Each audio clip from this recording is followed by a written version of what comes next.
Hi hello ನಮಸ್ಕಾರ. So ನೀವೇನಾದರೂ ಮಂತ್ರಾಲಯಕ್ಕೆ ಬರ್ತಿದ್ದೀರಾ ಅಂದರೆ ಈ 5 to 6 ಪ್ಲೇಸಸ್ನ ಮಿಸ್ ಮಾಡದೆ ವಿಸಿಟ್ ಮಾಡಬೇಕು. ಅದು ಯಾವ್ದ್ಯಾವ್ದಂತ ವಿಡಿಯೋದಲ್ಲಿ ತೋರಿಸ್ತೀನಿ, ಬನ್ನಿ. ಮಂತ್ರಾಲಯಕ್ಕೆ ಬಂದು ರಾಯರ ದರ್ಶನ ಆದಮೇಲೆ ಯಾವ್ಯಾವ ಪ್ಲೇಸಸ್ ನೋಡಬೇಕು, ಆ ಪ್ಲೇಸಸ್ನ ನೀವು ಹೇಗೆ ಟ್ರಾವೆಲ್ ಮಾಡಬೇಕಂತ ಈ ವಿಡಿಯೋದಲ್ಲಿ ಹೇಳ್ತೀನಿ. ವಿಡಿಯೋನ ಕೊನೆ ತನಕ ನೋಡಿ. ಮಂತ್ರಾಲಯದಲ್ಲಿ ಈ 5 to 6 ಪ್ಲೇಸಸ್ ನೀವು ನೋಡಬೇಕಂದ್ರೆ ಶೇರಿಂಗ್ ಆಟೋ ಅಥವಾ ನಿಮ್ಮ ಪ್ರೈವೇಟ್ ವೆಹಿಕಲ್ ಮೂಲಕ ನೀವು ಟ್ರಾವೆಲ್ ಮಾಡ್ಬೋದು. ಮೊದಲನೇ ಜಾಗ ಬಂದು ಶ್ರೀ ಅಭಯ ಆಂಜನೇಯ ಸ್ವಾಮಿ ದೇವಸ್ಥಾನ. ಇಲ್ಲಿನ ವಿಗ್ರಹ ಸುಮಾರು 33 ಅಡಿ ಏಕಶಿಲಾ ಕಲ್ಲಿನಲ್ಲಿ ಮಾಡಲಾಗಿದೆ ಎಂದು ಹೇಳಲಾಗುತ್ತದೆ. ಎರಡನೇ ಜಾಗ ಬಂದು ತುಂಗಭದ್ರಾ ರಿವರ್ ಬ್ರಿಡ್ಜ್.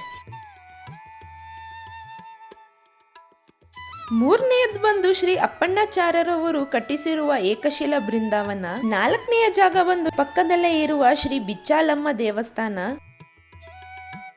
ಐದನೇ ಜಾಗ ಬಂದು ಶ್ರೀ ಅಪ್ಪಣ್ಣಾಚಾರ್ಯರವರ ಮನೆ. ರಾಯರು ಇಲ್ಲಿ ಬಂದು ವಿಶ್ರಾಂತಿ ಪಡೆಯುತ್ತಿದ್ದರು ಎಂದು ಹೇಳಲಾಗುತ್ತದೆ.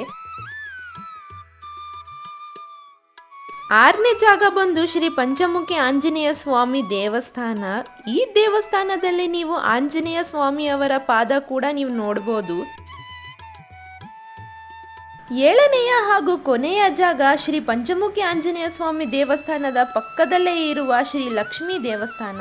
ಈ ವಿಡಿಯೋ ನಿಮಗೆ ಇಷ್ಟ ಆಯಿತು ಅಂತ ಅನ್ಕೊಂತೀನಿ. ನಿಮ್ಮ ಫ್ರೆಂಡ್ಸ್ ಆ್ಯಂಡ್ ಫ್ಯಾಮಿಲಿ ಸರ್ಕಲ್ನಲ್ಲಿ ಯಾರಾದರೂ ಮಂತ್ರಾಲಯಕ್ಕೆ ಹೋಗ್ತಿದ್ರೆ ಅಥವಾ ಹೋಗ್ಬೇಕಂತ ಅನ್ಕೊಂಡಿದ್ರೆ ಈ ವಿಡಿಯೋನ ಶೇರ್ ಮಾಡಿ. ಇದೇ ರೀತಿಯ ವಿಡಿಯೋಗಾಗಿ ನಮ್ಮ ಚಾನೆಲ್ನ ಸಬ್ಸ್ಕ್ರೈಬ್ ಮಾಡಿ, ಸಪೋರ್ಟ್ ಮಾಡಿ.